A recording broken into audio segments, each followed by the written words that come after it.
What's going on, drinking buddies? Brand new one coming right at you. But real quick, you know what we gotta do first. We gotta pay a couple bills in this motherfucker. And the way we're gonna do that is our sponsors, those lovely folks that bring you the show week after week. First and foremost, we are brought to you by the video versions of Now We Drink, available on Vimeo for 99 cents an episode or $6 a month. Get you unlimited streaming of all the episodes. The episodes are in full HD, no ads, the superior way to watch the show. Sometimes people get naked on here. It's happened.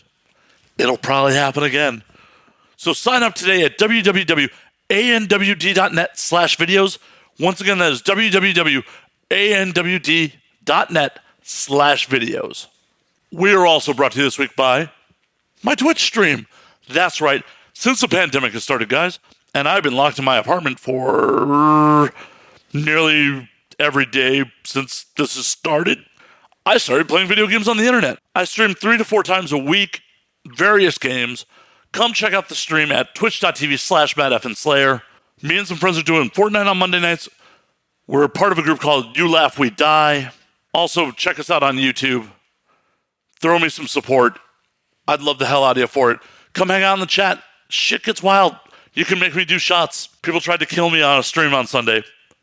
They tried to kill me. So once again, that is twitch.tv/MattFandSlayer. Come hang out with us on Twitch. Last but not least, we are brought to you by our friends at Vinyl Me Please. Vinyl Me Please is the Record of the Month Club. The best damn Record of the Month Club. In fact, every month, Vinyl Me Please features one album that is essential to the modern vinyl collection. Each record is pressed exclusively for Vinyl Me Please and has things you can't get anywhere else. Things like bonus tracks, inserts, color variants, and come packaged with a 12x12 album-inspired art print and custom cocktail pairing recipe. Vinyl Me Please has been a sponsor of Now We Drink for quite some time because I believe in this, because they're not like Record of the Month clubs of old. They're month to month, no strings attached. Good, awesome vinyl. If you don't like it, send it back. Cancel anytime. They won't be hounding you till the year 2025 trying to get their payment. Now is the time to listen to more vinyl. When you're stuck at home, just zone out and listen to your favorite music. And the easiest way to do that is with Vinyl Me Please. To sign up today, go to www.joinvmp.com/ANWD. Once again, that is www.joinvmp.com/ANWD. My guest this week is my homie Matt McManus. He's back. We go all over the place in this one. We talk about his music, his upcoming TV show, a lot of gangster rap, psychedelics. Hell, this episode somehow even gets into performance-enhancing drugs and sports. We went all over the place. It's always a pleasure to sit down with Matt. And also, be sure to check out his new mixtape called Songs People Love on SoundCloud now. It's a collection of remixed 80s and 90s hits with Matt working his magic over it. So be sure to check that out. Free of charge on SoundCloud right now. But in the meantime, sit back, relax, pop a cold one, and enjoy, drinking buddies.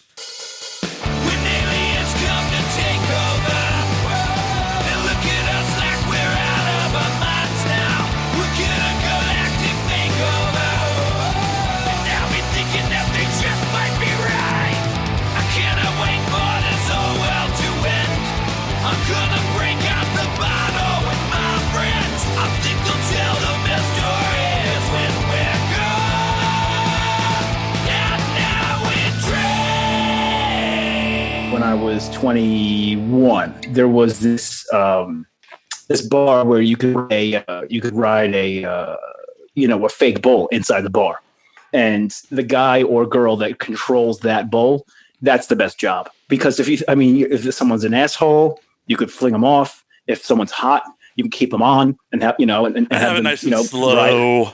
Yeah, man. Yeah. I just got to go down. I just got to go over to Saddle Ranch and apply there.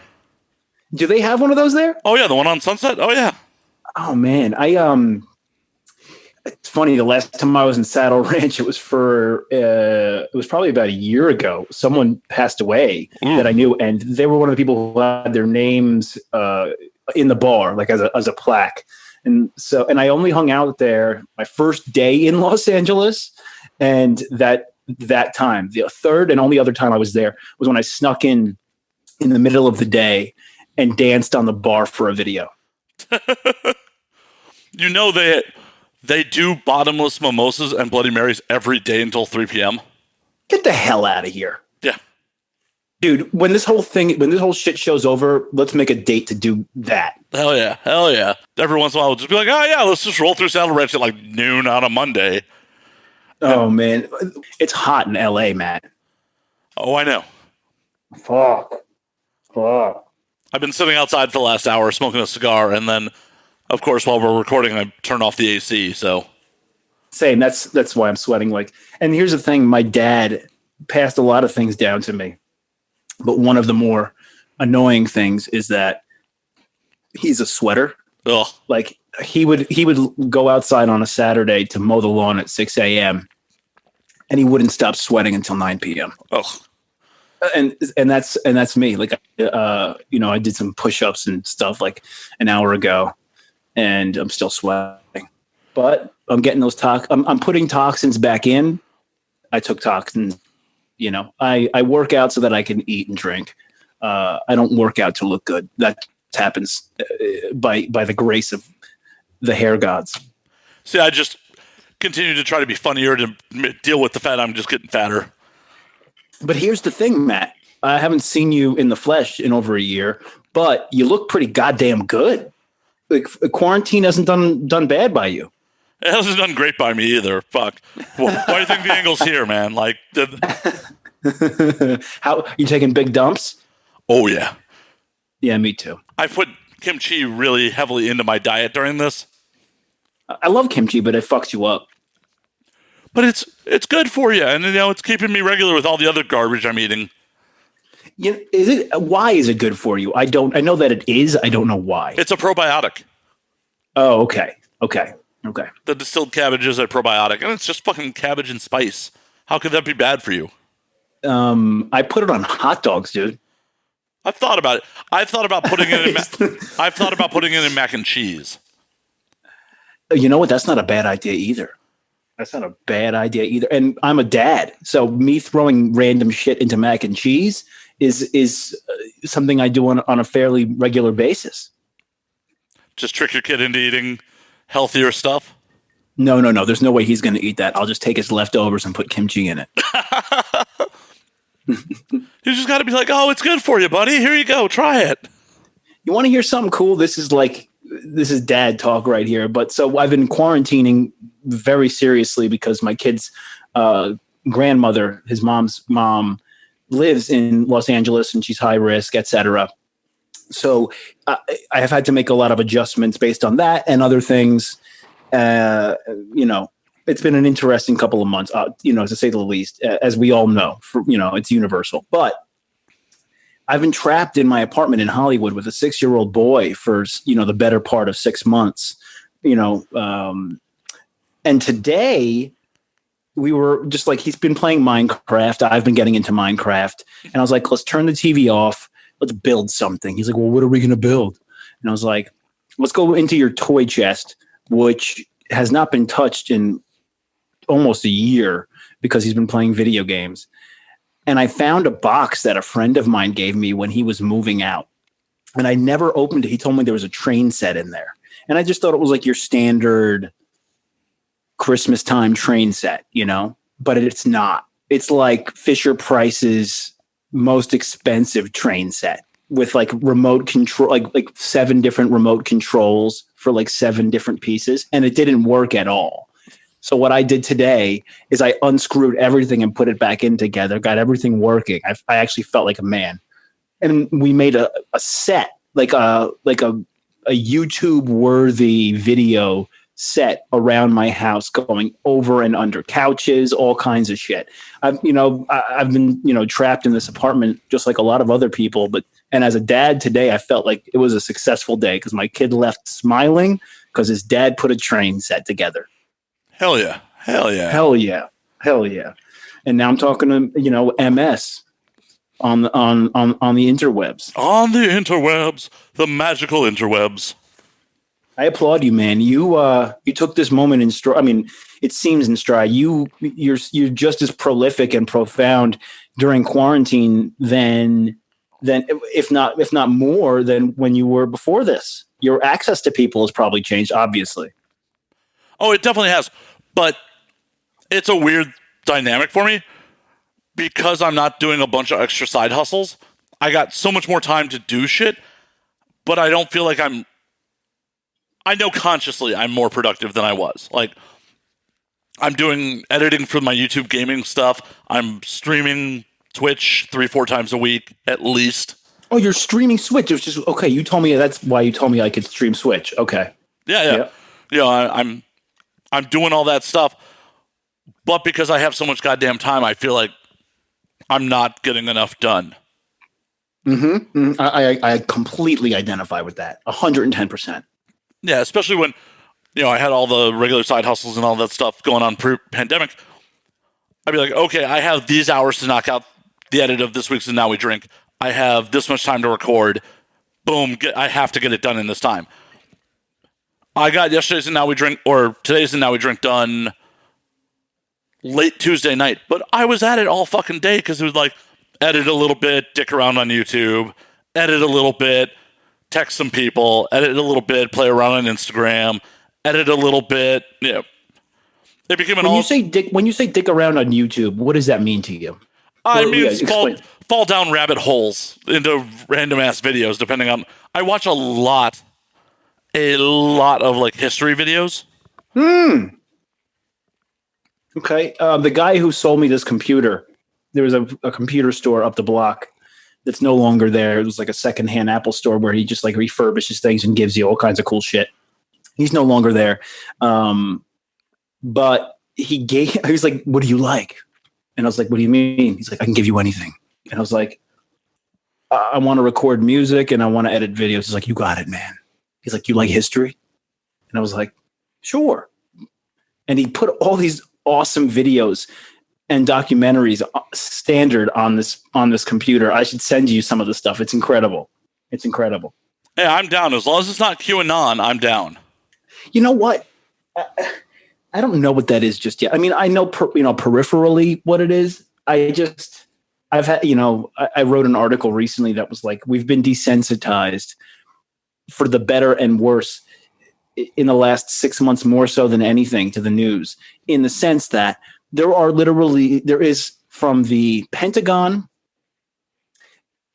a statement saying we found out otherworldly vehicles. Let's say, the Pentagon released that statement, right? If everything else wasn't going on right now, if we hadn't experienced the last 6 months and the realities surrounding it, we'd all be Jeff Goldblum in both Jurassic Park and Independence Day right now. But because we're so desensitized, it just feels like it's the natural progression of things. What act of the movie are we actually in right now? I don't know. I think we're still in Act 2. I don't think we're at resolution just yet. What if we're in a layered Act 3 like Inception? Oh, please don't put me in Inception. I don't know how that movie actually ends. No one really knows how it ends. Like, does the top fall over or not? I don't know. I think I'm not going to tell you, but I've read a lot about it. I've read a fair amount about it too. It's just one of those things where, like, Christopher Nolan specifically left that as a does it or doesn't it? Yeah, man. Who knows? And isn't it interesting that this Christopher Nolan and I have a weird dichotomy / I guess synchronicity.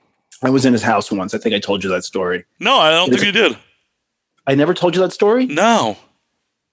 Or I drink a lot and it was a year ago and okay, I'll tell you the story. It's a good one, and that's what it is. So Tenet isn't coming out this summer in a theater, and that's kind of like a defining thing for this moment. Like, a Christopher Nolan film isn't coming out in a theater.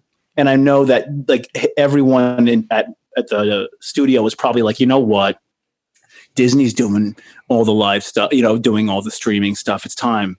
And obviously he shoots a lot of his films in IMAX. So he's just like, F you guys, this is a Christopher Nolan film. Good. I'll get it. I'll accept that. But Batman's my favorite thing. Christopher, if you like film, if you like thinking, Christopher Nolan films are for you. They are. Just don't pay too close attention to them sometimes, because if you start really looking at some of the plot holes, some of them got some pretty big plot holes. I'll be one of the first people to tell you that Interstellar's too long and they fucked up there. Like it's a good movie, and they caught Matthew McConaughey on an interesting wave, pun intended. Like, you know, he was just off of True Detective. His brain was rewiring itself artistically, and Christopher Nolan's like, I need him in this film right now. Great call. The script just wasn't all there for me. But anyway, my first summer in Los Angeles, I was living with my best friend Kim, and it was the 4th of July, which is my second favorite holiday, which is second to St. Patrick's Day, because my last name is McManus and I'm as Irish as they get, and but I'm only Irish from the waist up. And she wakes me up on the 4th of July, and it was the first one away from my father. And it's a big deal being with him on the 4th of July. And she's like, I know you're bummed, but just get in the car. And I was like, where are we going? And she said, we're going to Paradise Cove. And I said, well, what's that? She said, it's a private gated community in Malibu. And I said, game on, let's go. So we get in the car. My buddy Bill's with us. My friend Lindsay's with us. And it's funny 10 years later, because their lives are also very interesting now. But regardless, we arrive into Paradise Cove. And it's a gated community. The gate rises. We're at the edge of America. And we have to park the car, and a golf cart pulls up right away. And my friend Jess, that was also with us, was dating this man that I had never met before. And you could tell from the second I saw him in a golf cart with his twisty mustache and his tattoos that he was unique. And we get in the golf cart, and he said, we got to paint the golf cart. The golf cart parade's in an hour. Someone needs to cook lunch. And I said, I'm in. I can barbecue like no one, and I'm the best. And he said, great. The cooler's next to the barbecue. We're going to paint the golf cart. Now, if you watched MTV Cribs in its heyday, Pamela Anderson did an episode where her beach house, or her beach cabana / house, got looked at, and that was Paradise Cove. This is really a place for artists to disappear. And so they're painting the golf cart. I'm barbecuing, and I look at the bottom of the cooler adjacent to the barbecue, and there's a chocolate bar. And I'm a former fat kid. I love chocolate, so I take the chocolate bar. I eat the better part of half of it. And I barbecue, and a half hour later, the gentleman comes downstairs, and he looks at me. He sees chocolate on my face. He sees the half-eaten chocolate bar, and he says, did you just eat that? And I said, yeah, man. He said, how much? And I said, half. He was like, stop barbecuing. And I was like, why? He's like, have you ever done hallucinogenics? And I said, yeah, twice in college. I got drugged by my friends they were playing a joke on me, and I hated it. And he was like, was it mushrooms? And I said, yes. And he said, you just ate 9 people's worth of mushrooms. This was at noon on the 4th of July, my first 4th of July in Los Angeles. And he said, and he screams upstairs to everyone. He said, everyone get down here right now. We have a problem. Or we have an issue. He didn't say problem. Everyone surrounds me, my best friends, both old and new, and these other eclectic hippie type people. And he said, Matt just ate 9 people's worth of mushrooms. It's too late for him to vomit. We got to eat the rest, and we got to make it to the golf cart parade.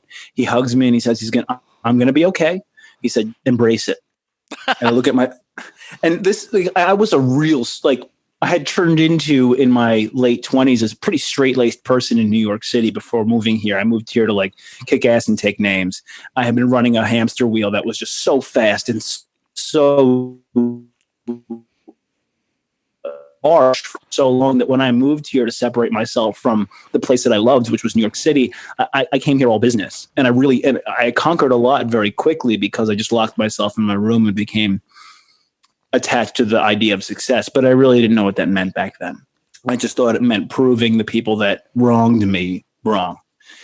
And every one of the golf carts in the golf cart parade were promoting movies and television shows that the people who lived inside Paradise Cove were producing or about to release. So there was like a Jurassic Park movie that was being promoted. So one of the golf carts was a huge dinosaur. There was like an American themed movie coming out that Tom Hanks was executive producing. So there was an American themed golf cart. Everywhere I looked was a famous person. I had never been surrounded by that many successful and famous people. And I was on the most amount of mushrooms a human being can probably take. And this gentleman that we were with was promoting a documentary called Happy about happiness. And he was a Oscar nominated, maybe he won, documentarian. And he was a really awesome dude. And so was his brother. And so they had me they painted a happy face on the back of my back with no shirt on and had me hand out postcards to their film. And I walked right up to Howie Mandel, whose face was melting and his little goatee, whatever it is that he has on his face, started crawling around his face. And I looked at him dead in the face and I said, Howie Mandel, your face is fucked up right now. Whoops. And he was like, and he just laughed out loud. So we do the golf cart parade and we end up on the beach with surfboards, and I see the Pacific in all of its glory along the bluffs of Malibu with my friends. I hop in the water. I hop out of the water. I felt like a god. And somehow we stumble onto a beach rave that Paris Hilton was throwing, and the most beautiful women and men that I'd ever seen were congregating. I'm like, how is this even happening? The 4th of July? I mean, like, this is what's going on. There's a private beach rave? And we're all sitting on a bluff, and I finally, like, just sit down. And I look around at everyone and I say, hey, guys, I'm cool. Like, I'm not saying I'm cool like Patrick Swayze cool. Like, I'm cool with the choices that I've made in my life because they've all added up to this moment. You know, I have old and new friends around me. I've braved the idea of conquering my fears and my dreams simultaneously. And here I was at the edge of America on its birthday as the sun was going down. And they were like, we get it, man. We get it. So we end up back in Paradise Cove and the fireworks start going off. And then I hear a woman yelling at a young man. And it's Pamela Anderson yelling at like what was probably then her 17-year-old son to stop drinking. And I look at Pamela Anderson and I say, hey, Pam. She said, yeah. I'm like, well, it's the 4th of July. Let's calm down. She said, who are you? And I said, I'm Matt Mcmanus. Let's watch the fireworks. And she smiled and she turned around and she watched the fireworks with me next to all of my friends. I'm coming down off the mushrooms. I didn't freak out once. I had the best day. My best friend, Kim, who ate mushrooms, she had like the opposite reaction. Ugh. But I referenced that when I'm an ordained minister and I married her and her husband. And I said, when we took mushrooms this day on the beach years ago, she cried to me that she hasn't found her match yet, etc. Well, here he is. And then I married them. So I worked it into the storyline. Regardless, we end up back at the house we started at, but I didn't go inside yet. So I'm sitting inside. The sun is down, obviously. The fireworks have gone off. The high of the day was still kind of just vibrating inside me. And then I'm sitting in this chair in front of a typewriter and I'm looking around and I see DVDs, I see comic books, but I see a similarity between most of them. They're all Batman comic books. They're all Batman DVDs. And I'm like, what the hell's going on here? Then I look into the kitchen and there's a Batman poster. And I see like every Batman poster. And I turn around to the dude and I'm like, hey, dude, what's with all the Batman paraphernalia? He said, this is not mine. And Kim, my best friend, who knows me better than anything, who knows that I love Batman, was like, oh, shit, he doesn't know. And I'm like, no, what? And he's like, this isn't my house. And I said, well, whose house is it? He's like, my best friend's house. And he's like, and I was like, whose house is it? He said, it's Christopher Nolan's house. He's on the road promoting Inception. It had just come out in the theaters. And my brain exploded because I was sitting in the chair where some of the Batman movies were written. I was surrounded by, a whole bunch of stuff that was that was and were inspiring to one of my heroes. And a knucklehead from Long Island somehow dreamt that he would arrive in Los Angeles at some point, and he was sitting in the chair that one of his favorite films was written in. How is that even possible? These things don't happen to everybody, but every once in a while they happen to me. Hell yeah. No, you definitely have not told me that story. I would remember that story. True story. His publicist called me after I made a blog post about it and told me to take it down. Really? Yeah. Oh, that's a bummer. That's a bummer. I get it. Like, celebrities are a little weird about having the interior of their home discussed, or because they all without fail have fucking shrines to themselves in their houses. Every time I'm in a major celebrity's home, I'm like, man, I'm not sure I'm actually egotistical enough to make it in this business. Yeah. Oh my God, that's a great point. I think the key is this, and that's a really good thought. I mean, I feel the same exact thing every time that I'm in a place like that, to be honest with you. But there are different levels of it. I feel like your ego is something. There's a difference between ego and confidence, right? Right. But there's a gray area. You know, your ego tells you false truths about who you are or how the world works. And confidence is the truth you build up about yourself over time that reminds you of who you are. But I don't know. I like to decorate my place with other people's art and other people's creations. I could not imagine surrounding myself with reminders of my own achievements. You know what I've started to do is I take record holders, the stuff that you like put a record in and you could hang up, and I put wins in them for 1 year. So like, for example, you came to my one-man show. I put the postcard to that show. I had a really good audition once for a really big television show where I met someone that I'm going to have in my life for the rest of my life. So that day stands out for me. I went to Joshua Tree and had a really great time. So I took a postcard from that. It's not just successful wins in regards to your profession. It's just things that really define your year for you. And when you look at will make you smile. And so I think it's important to really celebrate some of the wins, but not to surround yourself with them. You're right. You know, I have Robin Williams and Andy Kaufman and Fred Rogers pictures all over my house. And those are the things that will perpetually inspire me. There's no question. I have a hard time talking about myself at gatherings, you know, and in Los Angeles, one of the first things that happen when you walk into a room is what's going on with you. What do you got going on? Are you cooking right now? And to be frank with you, man, I just want to tell you what my favorite sandwich is, and I want you to tell me the same thing, because that tells me where you're from, if you don't eat meat, because that's, you know, to be honest with you, I don't associate with many vegetarians. I love. My friend came out of the closet like 2 years ago, and he was like, I've told some people, I'm sorry, I'm you know, you're kind of late to the party. I'm like, listen, man. To be honest, I could care less because I love you, and that's all that matters. But if you told me you were a vegetarian or you were vegan, we'd have a problem. No, that is always my bane when I meet an unattractive vegan who's like, oh, she's kind of into me. Fuck. One of the things I like to do on dates is go out for Korean barbecue because it's a great date spot. Oh, yeah, there's a lot of action involved. Like, hey, look, I'm grilling meat over a fire for you, girl.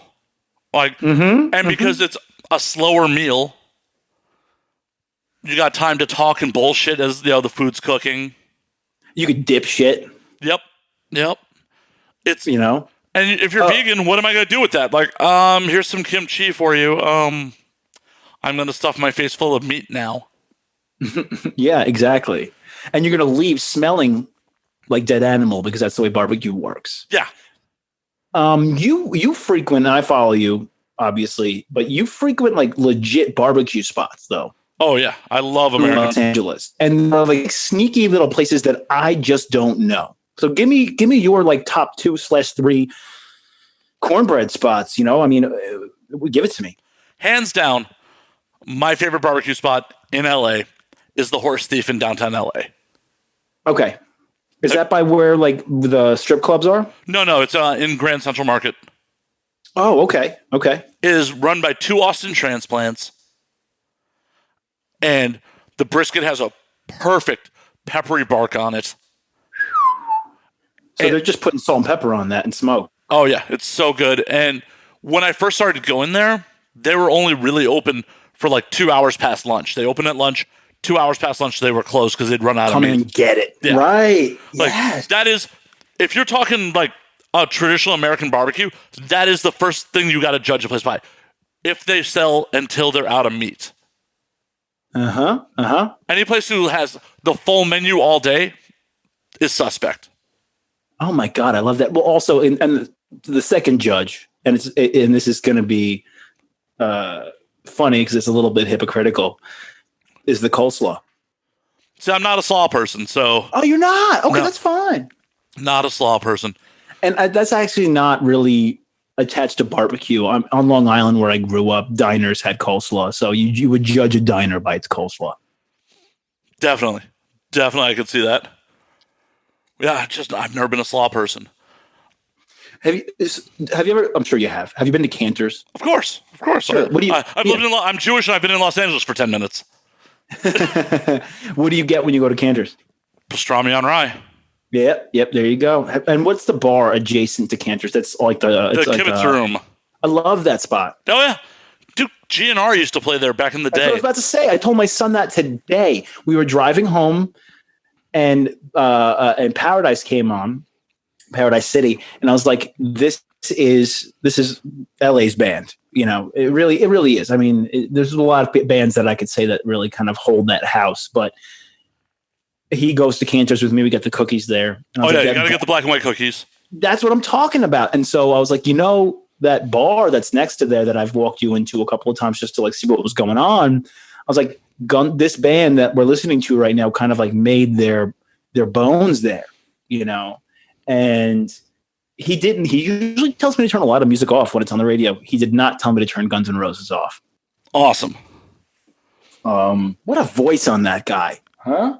Yeah. Too bad the ego out is bigger than the voice. I mean, there's a lot of instances of that in rock and roll music. Yeah, but peak Axl took that to a whole nother level. The fact that he was routinely late for shows or would walk off stage if something bothered him. Oh, I forget those things. Yeah, everyone forgets about the bad shit that came with GNR. Speaking of one of the YouTube rabbit holes I fell down, there's a channel called Weird History, and one of the things they covered in one of the videos I saw recently was apparently there was a full-on beef between Nirvana and Guns N' Roses. Get the hell out of here. It makes sense. They almost had a backstage brawl at the MTV Movie Awards in 92.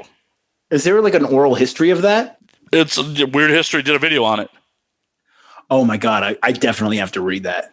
Oh, I want to know if I want to know if, what was the, Pat Smear? Pat Smear. I want to know if he got involved. Well, and this is the MTV Movie Awards where Chris Novoselic hit himself in the head with his bass. Oh, yeah. Yeah, like, it was all things that, like, apparently the infamous Metallica Guns N' Roses tour where Axl walked off stage and they had a riot. GNR had asked Nirvana to open for them on that, and Nirvana's like, no, and then publicly came out about talking shit about GNR. Oh, wow. Like, Kurt Cobain talked shit about Axl doing shit like that because this is the heyday of Axl doing shit like that. Man, how old do you think Axl was at that point? He was probably in his mid-20s. By 92, 94. He's late 20s. Late 20s, early 30s by that point? Yeah. Because, I mean, Appetite's in the 80s, right? I watched Terminator 2 Judgment Day again recently, which you should, if you're listening, you should revisit. I mean, that's a great film. Peak Cameron right there. Peak Cameron. He comes around every so often and kind of topples people. Everybody, I was talking on my podcast. I was talking to a graphic designer who does a lot of cool films, and I was like, I remember when T2 came out, how that was revolutionary. And then I was like, I remember when Avatar came out and that was revolutionary. And, there's a common denominator, which is James Cameron here. And I'm very skeptical about they're like doing 3 or 4 Avatar movies right now. And I'm So they say. It's been 10 years. It's been 12. It was 2008. Oh my God. It's been 12 years. Yes.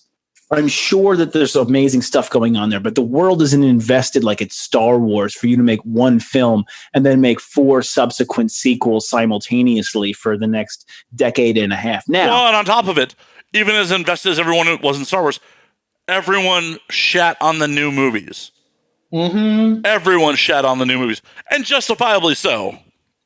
Mm-hmm. Mm-hmm. Mm-hmm. You don't even have the fucking rabid fan base that Star Wars does, that even though everyone shat on the movies, everyone still went and saw it in the theaters.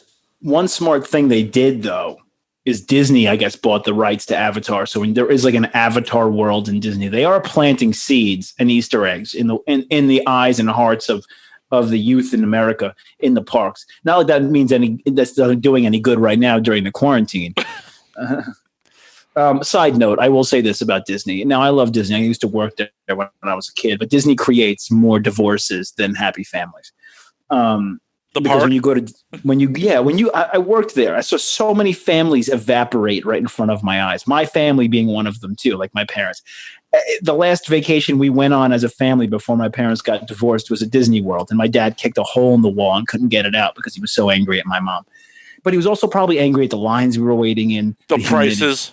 The prices. I mean, yeah. Yeah. And I love Disney. I love the ethos of the company to an extent, but those theme parks are designed to piss you off unless you're a millionaire, and it's just the way that it goes. Right, and it's just designed to separate you from your money.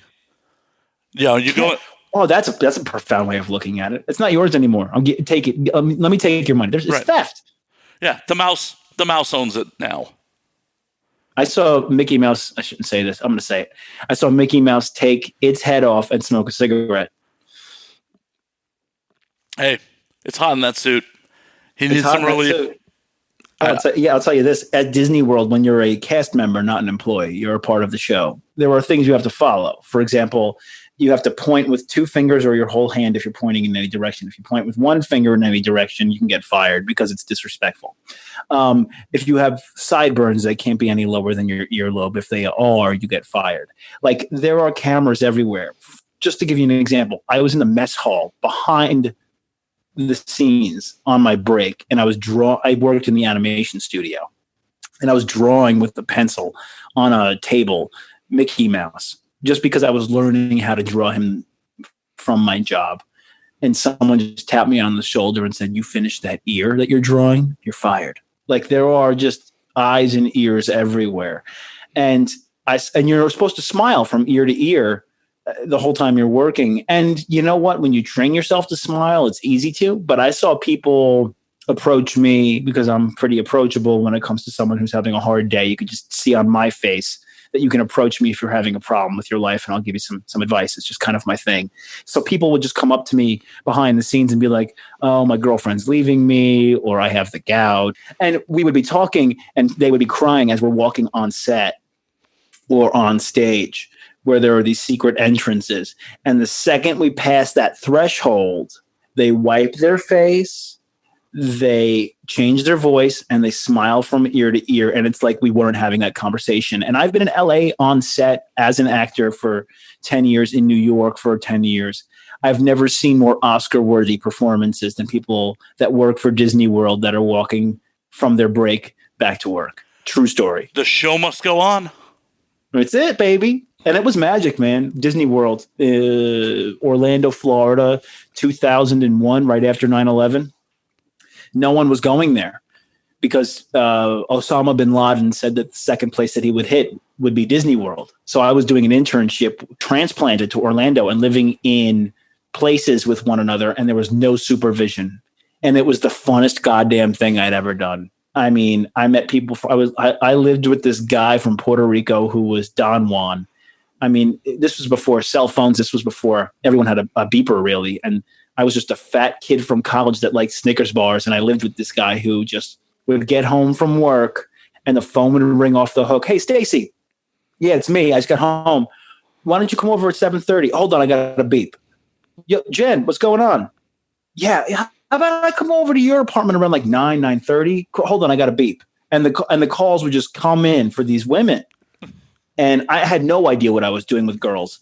And I just watched this guy rule, you know, and I learned a lot. I learned a lot from him living there, but I also learned a lot about Disney, and I still love that company. I love their movies. You can't not, even if you say you do, you don't. It's just the way that it goes. Well, it's crazy. But there's some. I remember the time where like a Disney live action movie was like, oh no, I want no part of this. Disney made such bad live action movies for so long. Oh my God. Let's talk about them. Shitty Shitty Bang Bang. Well, you got the old school stuff like Bedknobs and Broomsticks, Chitty Chitty Bang Bang, Mary Poppins. That stuff's good. I can't believe I just thought of Shitty Shitty Bang Bang. I can't even believe that came in. I can't. I just can't. How the hell? Where did that come from? Oh God. Childhood trauma. You know what? That movie is torment. It is. It's not a good movie. It's scary. Well, Dick Van Dyke, he's still alive, right? I think so. I hope he is. Man. But there's, I'm trying to remember, but they're like, there's a bunch of, in the 80s and 90s, a bunch of live action movies with like talking animals and shit like that were all just not good. Did Henson collaborate with Disney? I think the Muppet Christmas Carol is also a Disney film. I could be wrong. Quite possibly. Said they have a tendency to acquire good properties. I mean, just look at it. They fucked up with Star Wars. Let's just be real for a second. Oh yeah, they fucked up. But they also had a long history of like. What's hilarious about Disney is they had a long history of taking IP that was in the public domain, Robin Hood, Snow White, all these old fairy tales that were in the public domain, and our trademark and copyright laws are so fucked in America, specifically because of Disney not wanting Mickey Mouse to fall into public domain. Well, yeah. And that's because I'm sure you know this too, because you're a nerd like me, but this is a great story. Walt Disney was a failed animator. I mean, he had made some comic strips and stuff, but he hadn't really gotten his flag in the ground yet. And he created a character called Oswald the Lucky Rabbit. And I believe he was in New York trying to secure the future of this character that he believed was kind of his Mickey Mouse.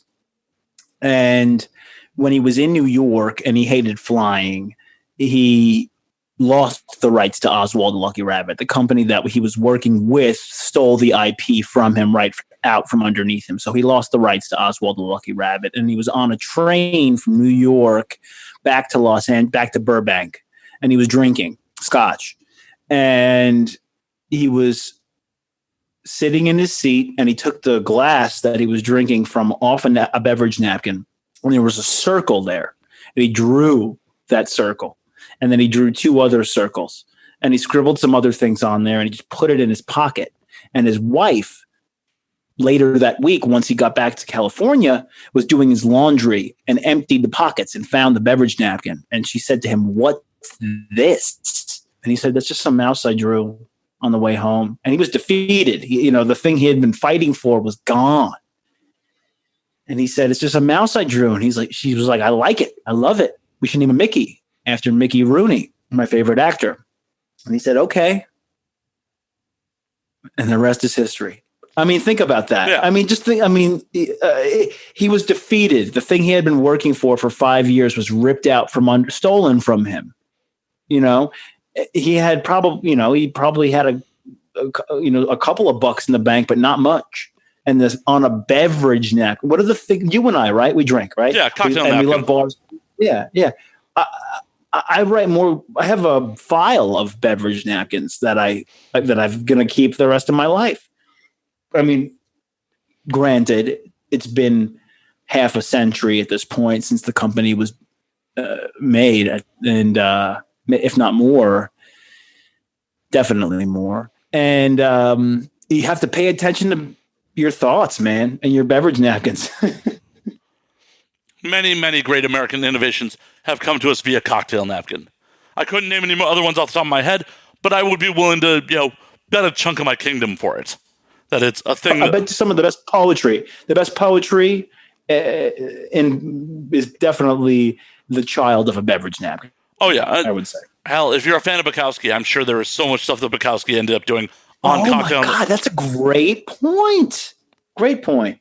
Kerouac. Oh yeah, Kerouac for sure. Like all those old Ginsberg, like all those old school guys probably had like the beginning of a story or beginning of a poem written on a cocktail napkin and it just fucking came to them.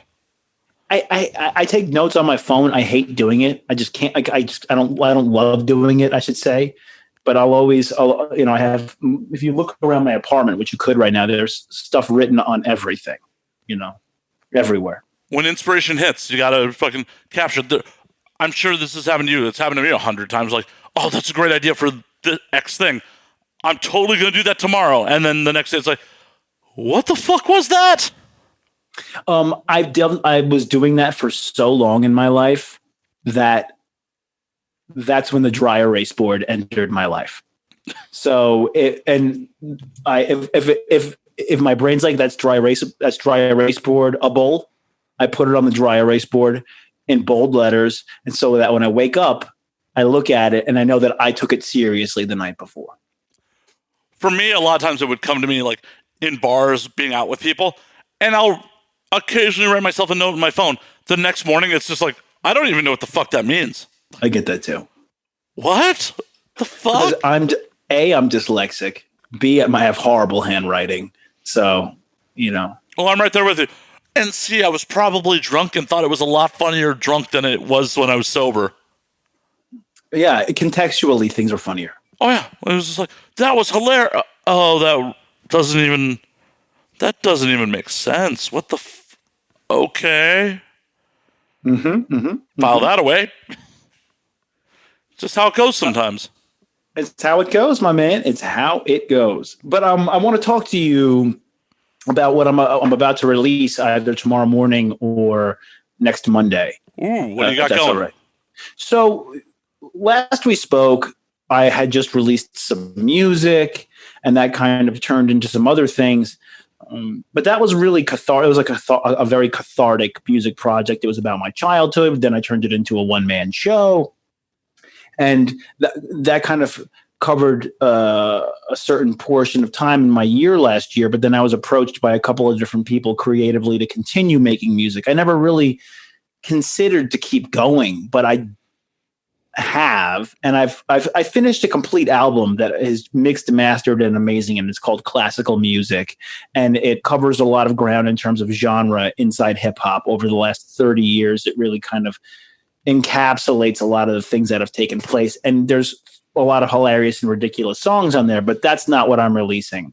I've created with my partner, The Baker, who's a beat maker, loops and songs of popular 80s and 90s songs. And I've made a summer mixtape that a really great DJ by the name of DJ Soulwork has mixed together a la kind of like a 1990s summertime hip hop mixtape. Hell yeah. And it's meant to be enjoyed in a party atmosphere.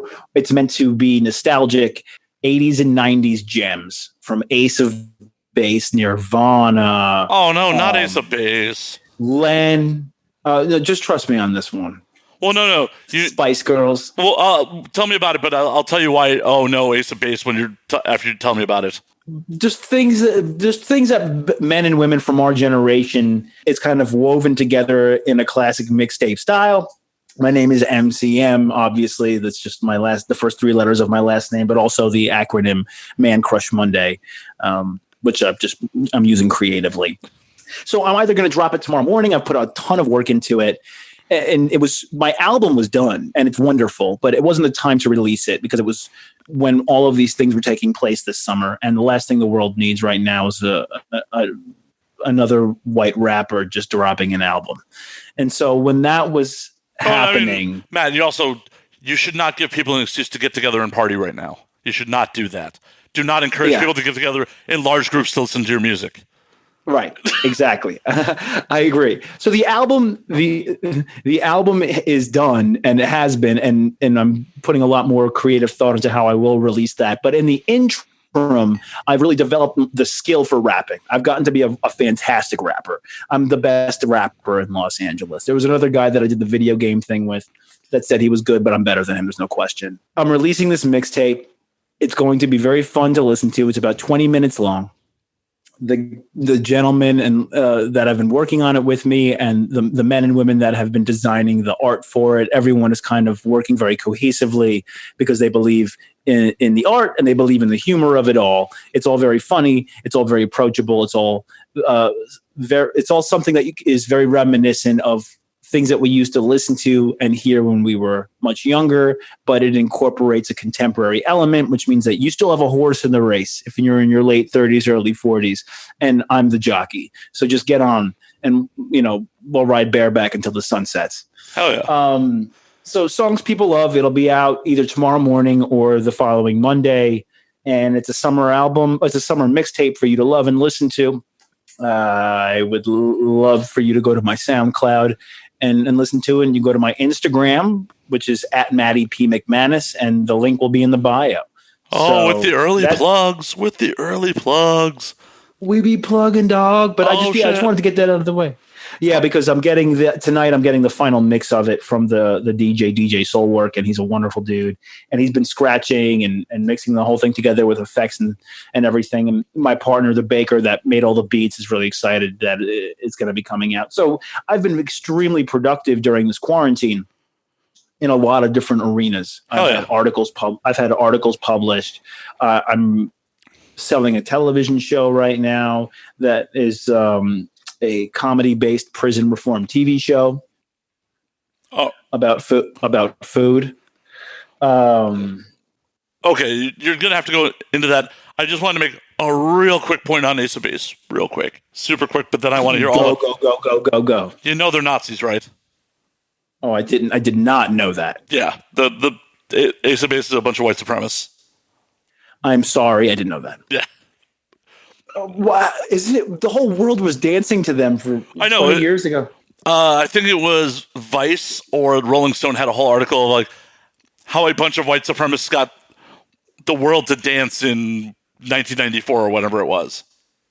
Holy shit! Yeah. That's some stuff. Yeah, it's a whole thing. The name Ace of Bases is the name of the Nazi submarine base in France. Holy cow. I forgot what dude's name is, but a couple of the founders of Ace and Base were previously in like full-on white supremacist bands. And then they got together and like, oh, let's create a band where we secretly have this thing that we're doing, and we're just going to get everyone to dance about it. That's some shit. Oh yeah, it's super fucked up. Let me see. Think about the song "The Sign." I saw the sign and it opened up my eyes. Shut the fuck up. Yeah, it's nothing's gonna drag you up and bring you into the light where you belong. Yep. What the hell? Let's see if I can pull this up real quick. And that's the golden nugget of this episode that you blew my mind. Yeah, there it is.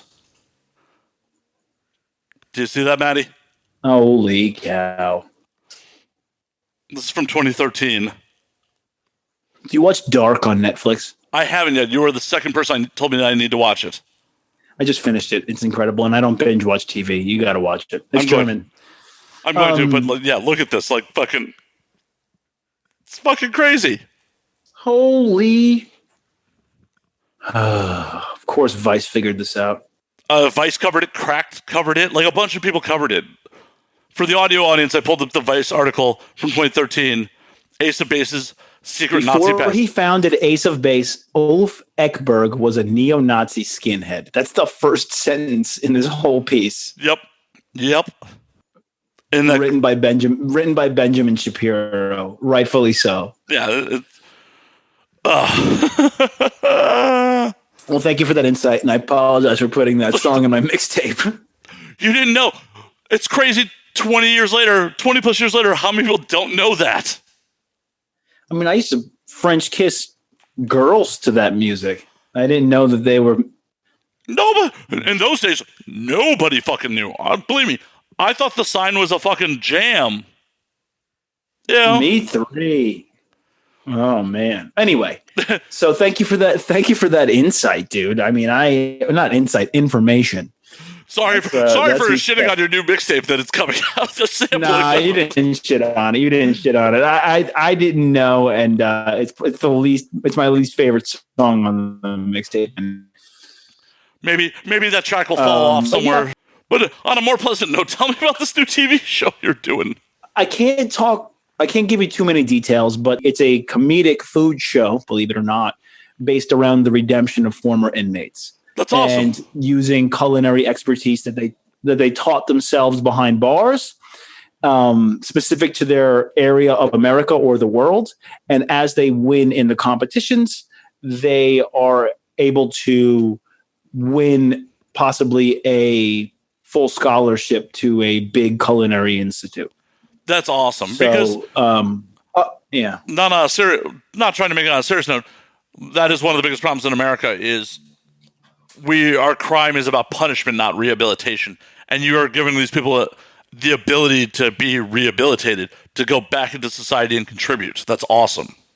It's wonderful and inspiring at every turn that it's actually continuing to move forward. Obviously, prison reform is a key topic in a lot of what's been going on right now.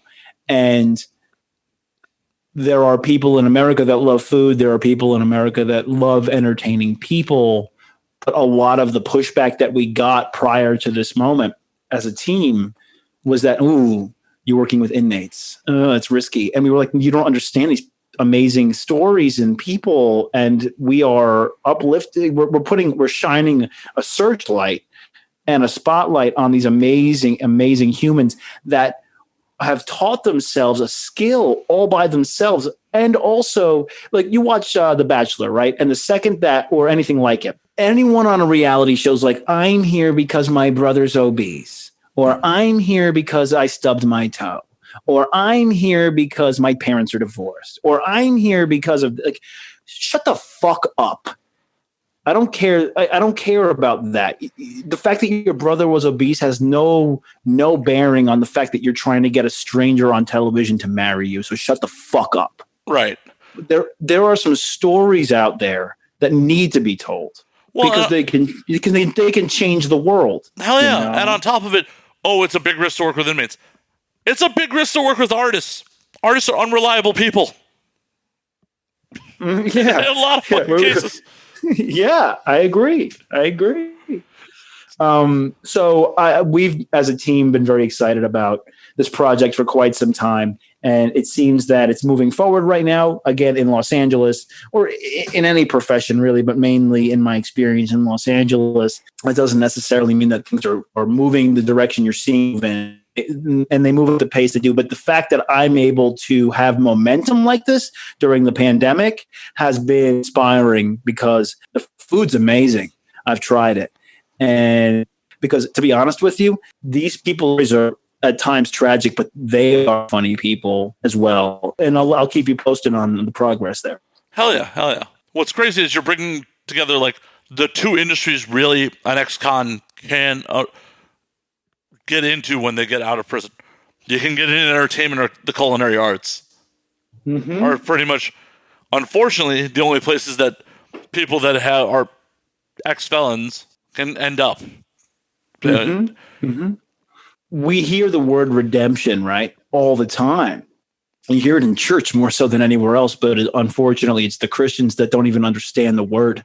And so it's time to really explore the journey of redemption in a way that's approachable, that's not inside a Bible. I agree. At this point, I belong to a religion that I created called the cartoon, but we can get into that at another time. Oh, no. I'm curious about that. You can't just drop that and run away from it. Come on. And inside the cartoon, anything can and will happen. An anvil can drop from the sky and land on your best friend. The colors can change from black and white to color. Villains can become friends. Friends can become villains.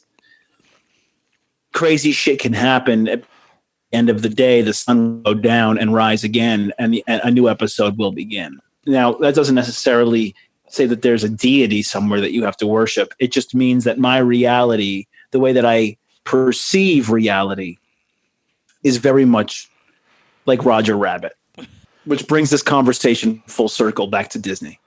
Well, I'm hoping that Judge Doom doesn't exist in this world.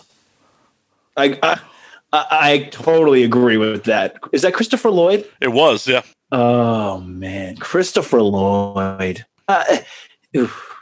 What's really who's the sidekick in Back to the Future? Doc Brown or Michael J. Fox? If you really think about it, it might be Doc Brown. it sadly is. Speaking of Who Framed Roger Rabbit, what's messed up is if you think about it, that movie is essentially Chinatown for children. I've never seen Chinatown. How have you never seen Chinatown? There's a couple of classics I haven't seen, and that's one of them. The other one is Deer Hunter. Well, watch Chinatown before you watch Deer Hunter. Deer Hunter is a great movie, but the pacing is real slow at times. Yeah, you know what? And it's funny, like Chinatown's like they teach that as like the best screenplay in film school, apparently, and I still haven't watched it. Well, spoilers for a 60-year-old movie at this point. Part of the reason that Chinatown is such a great screenplay is the bad guy gets away with it at the end. Okay. Point taken. I'll stream it and watch it tonight. Actually, I got nothing else to do. It sucks, and that is a interesting question because it's like, oh, this phenomenal piece of art is made by someone who is a predator and a problematic human being. Who made Chinatown? Polanski. Oh, okay. I get it. So it's one of those things where, like, how do we as a society, like, we're getting all serious and shit on this, what's supposed to be a funny show. How do we as a society separate the monster from their art? Well, I mean, here's the thing. We all love an anti-hero, right? We don't all love an anti-hero, but there are characters in films that are bad that we root for, you know? Timothy Chalamet. That's a horrible name. You ever see the movie The Girl Next Door? It's like 20 years. About Timothy Olyphant's character in The Girl. I think is her name. Yeah, let's go.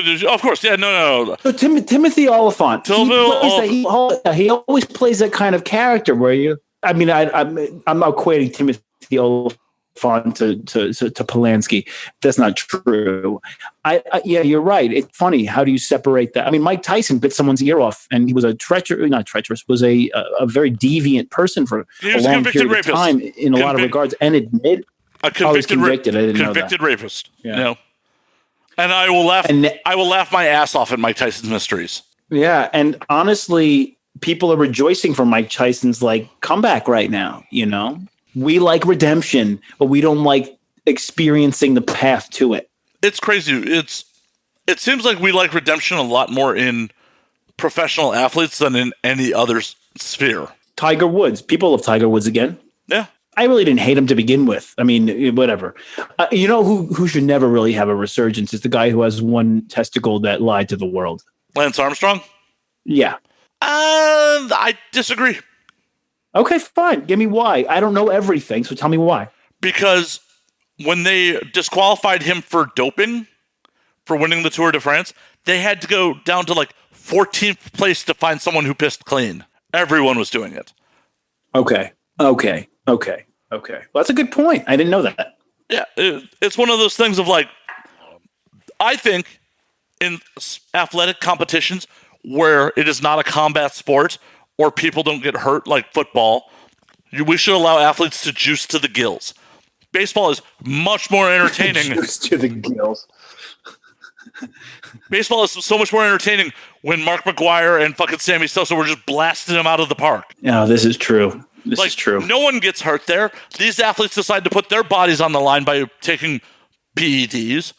Let them fucking do it. Let them all fucking do it. Yeah, all right. Okay, I agree. Football? Yeah, you don't want guys playing football on PEDs because they are directly impacting other players and injuring them. You don't want people doing PEDs in mixed martial arts or boxing because it's a combat sport. It's impact. You could ruin someone's life. Hell, Vitor Belfort, when he was on escalated levels of TRT, kicked Michael Bisping in the head so bad that he ended up losing his eye over it. Oh, I didn't know that. Okay. Yeah. So, yeah, we don't want to see PEDs in sports like that. But baseball, track and field, cycling, golf, fucking shoot up. Take whatever pills you fucking want. Make it entertaining. I'm with you. But Lance Armstrong, when people were coming after him, was getting those people's reputations bashed. Like he was fucking with the people that were fucking with him to the extent where his lies were permeating other arenas that he was going so far beyond just being guilty for taking these things, where he was trying to take down the people that were trying to take him down. He should have just been like, nah, it's not happening. Relax. But the thing about it is, I don't think it was right. I'm not condoning it, but I understand why. Because his team was sponsored by the U.S. Postal Service. Because of him cheating, I believe became ding, ding, ding, ding, ding, ding. It became a federal crime at the point where he was caught cheating because of they took U.S. Federal money. If you ever want so yeah, to deflect and get the fuck out of it the best he could was a survival thing. I don't condone it. It wasn't right. But man, you know some shit that I don't know. Fuck. I purely know that one because of hearing Lance Armstrong on Rogan a couple of years ago. That's pretty cool. It's pretty cool. So it's all situational. But yeah, what possible reason do we have to not let non-combat, non-impact athletes not fucking take steroids, take PEDs? Why not? What about race car drivers? Do you think they take them too? Oh, I'm sure. I am sure that those guys are probably taking amphetamines or to help with reaction time. Right.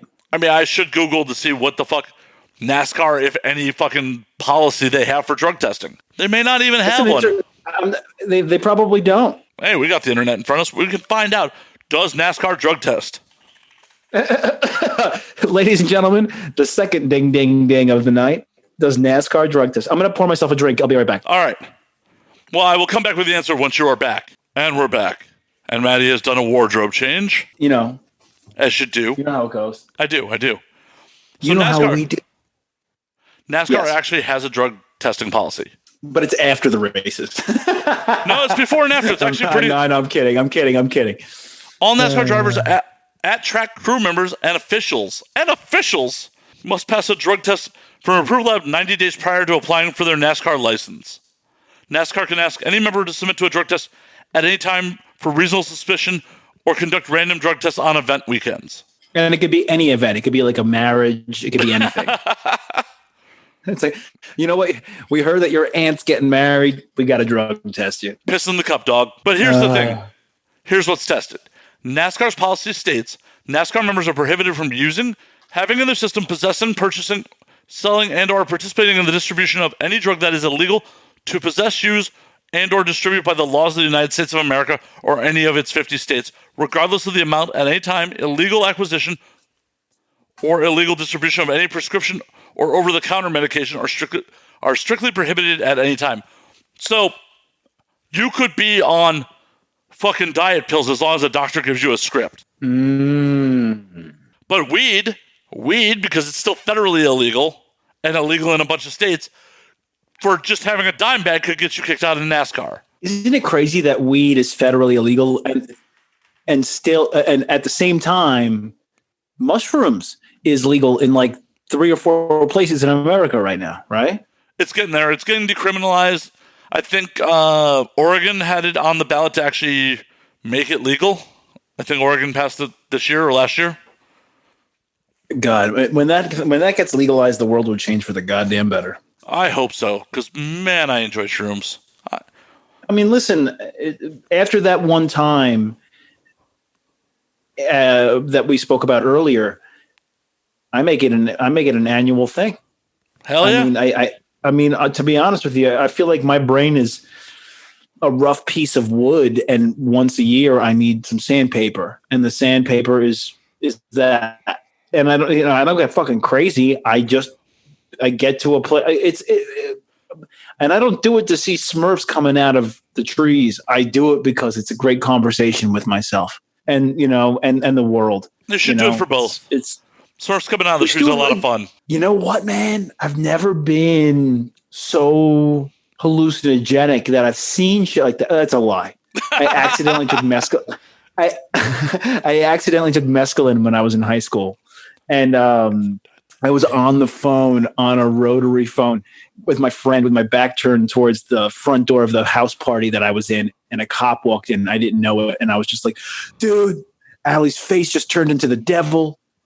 And then Jesus I think I'm going to die. And I turn around and there's a cop looking at me. And then I end up running upstairs and hiding under my friend Allie's parents' bed for the next 3 hours. And then I hear 3 hours later, where the fuck did Matt go? And I'm like, are the cops gone? And they're like, yeah, the cops are gone. I've been up here the whole time.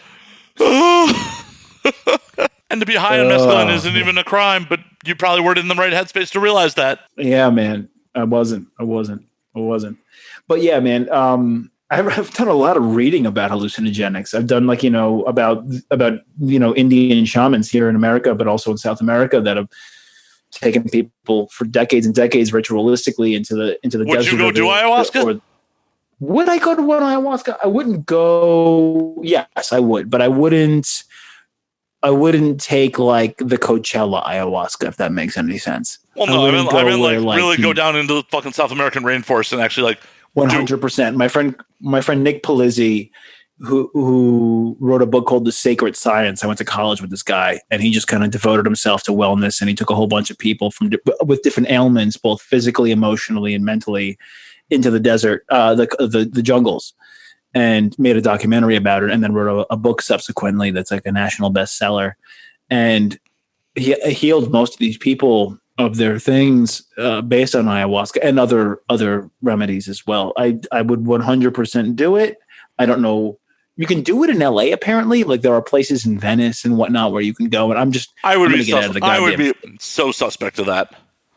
You guys got to go to Gary's house in Venice. No, thank you. DMT is still a controlled substance in the States. So anyone who's like, I'm offering ayahuasca, they're like, So what's DMT exactly? It's basically the same thing. It's the same thing, but more concentrated and more brief. I don't really know, actually. So DMT is what you end up is the psychoactive in ayahuasca. But ayahuasca is a whole ritual. There's tobacco involved. There's a whole thing. Oh, I know that, but I just don't know. I know that there's a movie about DMT that's like a European film. Did you ever see that film about the girl soul who is infused the world? Oh shit! It's a really cool movie too. I saw it once. I'll send it to you. I'm sorry, I can't. It's escaping me right now. But anyway, have you done DMT? I have not, and I've been trying to get my hands on it because apparently the cool kids have DMT vapes these days. Get the hell out of here! I mean, I think you're supposed to have an out of body experience on this thing. Yeah, but it only lasts like 12 minutes. No, thank you. I'm not going to. Well, it's a pretty intense thing to do for probably even just 2 minutes. You know. Yeah, I need to be out of the city. The point being is, I'm into the experience. I just need to be out of the city. I need to be somewhere that's separated from the concrete jungle that any city is. According to Healthline.com that I'm looking at right now, synthetic DMT kicks in pretty fast, producing effects within 5 to 10 minutes. Plant-based brews tend to produce effects in 20 to 60 minutes. Generally, the effects inhaled, snorted, or injected last 30 to 45 minutes. Drinking as a brew like ayahuasca can leave you tripping anywhere from 2 hours to 6 hours. All right. Yeah, like those DMT vapes, like from what I've understand, like, yeah, you could be down in as little as 12 minutes. Wow. It's interesting. Like, I mean, there's a lot of studies revolving around psilocybin, obviously, in terms of PTSD, childhood trauma, dealing with death, etc. I do think that the way that it was explained to me in regards to psychedelics is that your brain is wired like a snowstorm, and you know when it's snowing and you walk through the snow to create tracks the first time. And the second time you walk through those tracks, it's easier because you've dredged through the snow and it's melted slightly. It was explained to me kind of like you're 7 years old and you go to pet a dog while it's eating and it bites you. So for the rest of your life, on some level, when you see an eating dog, you're reminded of that bite. So you're more apprehensive to pet that dog. So psychedelics were explained to me as such, where your brain is wired to see a dog and think pain, but what psychedelics does and tends to do is kind of get that block out of your neurotransmitter and create a clear path to that idea without pain involved. I may have not articulated it as such, but It's true. It's 110% true. There are things that I've learned about myself, about existing, about pain, that doing something once a year of this nature has really expedited the healing process. And that's just, and the thing is, it's also fun. You know, most things are most good things are contradictory to each other. You know what I'm saying? In the sense that there are good and bad attached to it. Look at Tupac, for example. He can make a song like, Brenda, or Brenda's Got a Baby, but also I Get Around, within a 3 or 4 year period of time. One's about being, extremely like how do I word this appropriately? Just kind of, one's about being a ladies' man, and one's about a young lady that is pregnant and has no control over the outcome of what takes place next. So some of the best things in life are contradictory, but you have to study both sides in order to get the truth. And that's where we lose sight of reality in anything. Oh, yeah. Well, because people have confirmation bias and they just go with what they already believed, and instead of looking at both sides of the fucking coin. I mean, they put salt and pepper on brisket for a reason. They don't just put salt on it. Especially with like psilocybin, it's natural. It's naturally occurring. There's the stoned ape theory that we evolved from primates due to psilocybin. It caused our brains to grow bigger and us to use tools because of we were eating psilocybin. I believe that. I mean, I like it. I'm not sure if the science is sound on it. I haven't dove too deep into it, but I like the idea. I'll put it in my pocket. Right? It's a loose justification for me to use more psilocybin. You're a cool dude, man. I'm so glad I met you. Oh God, you too, man. Like, the thing is, like, I had such a really fun time the first time we spoke, and you came to see my show with. Who did you come to my show with? My friend Corey. She's cool too. We're friends on Instagram, I believe, and we did that thing recently where the game. Yeah, we did Jackbox. All right, we're gonna sit on the couch. Yeah, but legit, when I met you, I was like, yo, this is a real easy guy to talk to. Obviously, you learned a lot about me from my show. But, I mean, hanging out with you have very little ego about you. And that's something that I like, in the sense that we're just trying to get information from one another to the best of our ability, because we're all experiencing this world via our own perspective. And so you're a great fucking host. And you're also just like a good dude all around. And I see fucking great shit for you. Like I'm going to be connected to you for the rest of my time in Los Angeles, if not more, both personally and professionally. Hell yeah, man. Hell yeah. Yeah. You're a fucking rock. You're a rock star, because like you walk into a room or you show up on a screen and I'm like, I will watch that. And I will listen to that, because this guy's not trying to be anything other than who he is, you know? And so, yeah, you also remind me of a buddy of mine that I grew up with that I love dearly. So you're a good dude. Are you wearing an Arby's hat? I am wearing a Nihilist Arby's hat. Oh, yeah, actually, okay. Now I recognize it. Oh, yeah. Gotta rep Nihilist Arby's. One of the best Twitter accounts ever. They're the best. Do you still smoke? Obviously, you still smoke a cigar before your podcast. Is it a nightly thing to smoke a cigar, or is it just before a podcast? No. It's part of the process to be on camera. It's like I need my nicotine to just boom, get the brains firing. Yeah. I get it, man. I get it. Everyone's got their rituals. I got mine. No, trust me, I certainly do. Like I had to go for a quick little jog before we did this, because I had a busy day. I get a lot of my thinking done when I'm jogging. I listen to gangster rap, and I'm able to sweat out the demons inside me so that I can create new ones. Hell yeah! Hell yeah. What gangster rap are you listening to, though? I may judge you a little. Yeah, a honestly, little bit. there's a guy that you guys probably know about. His name's YG. It's an acronym for Young Gangster, and he's from California. I was not an instant fan of his, but I've been listening to him a lot lately. Anything with Nate Dogg in it, rest in peace, Nate Dogg. Yeah. And what else have I been listening to gangster rap wise? There's a lot of British MCs. There's a guy by the name of Stormzy. All right. That he's fucking awesome, and he's a G as well. If you don't know who Stormzy is, you should definitely check him out. I'll definitely check him out. I mean, most of my gangster rap knowledge comes from like 1997 or before. Sure, absolutely. I mean, Wu-Tang Clan is gangster rap. No one is ever going to say that out loud, but it is. I mean, are you kidding? Cash rules everything around me. It's all about selling drugs. The whole song is about selling drugs. They had a skit in their first album that was like, "I'm going to sew your asshole shut and keep feeding you and feeding you and feeding you." That's as gangster as it gets. I'm sorry if you disagree. Well, for fuck's sake, ODB cashed a welfare check at a check casher on MTV. Oh my God. And he walked out of a limo to do it. Yeah. Like, come on. That's legit.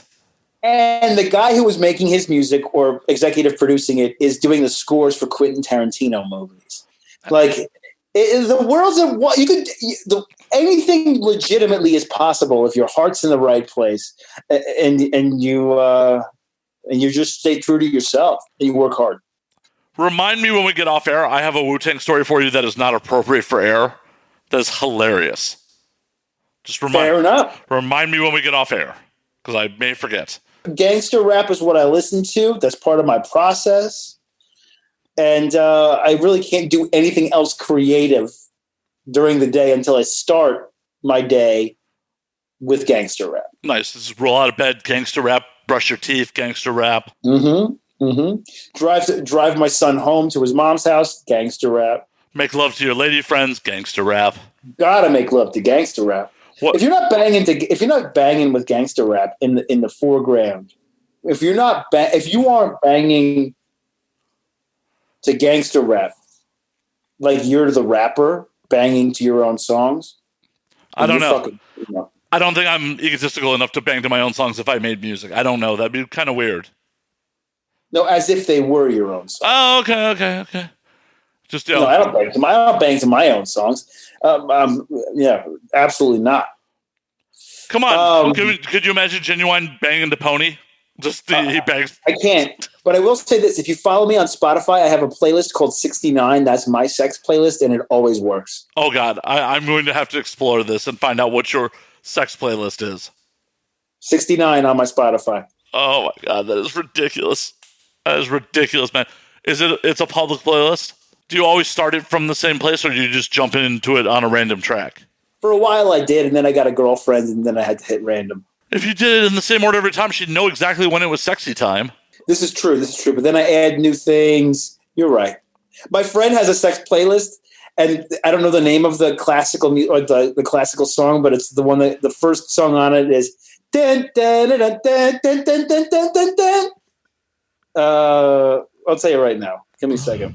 That's ridiculous. That is. But listen, Matt, I have to go because that mixtape that I was releasing in the morning just got delivered to me, and I have to do a lot of administrative shit. For sure.